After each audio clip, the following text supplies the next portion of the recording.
Api Pattimura menyala di Gunung Saniri pada prosesi menjelang Hari Pattimura ke-206.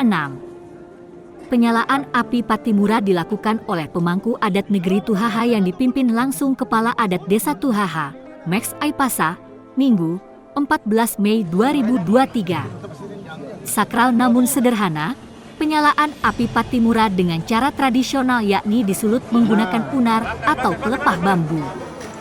Setelah api menyala kemudian disulut ke obor pahlawan nasional asal Maluku Kapitan Pattimura yang diserahkan oleh Kapitan Aipasa kepada Raja Negeri Tuhaha, Yance Sasabone. Pantauan tribunambon.com, prosesi penyalaan api Pattimura membutuhkan waktu hampir 15 menit hingga menghasilkan titik api. Saat titik api muncul dan disulutkan ke obor Pattimura, serentak seluruh peserta upacara histeris.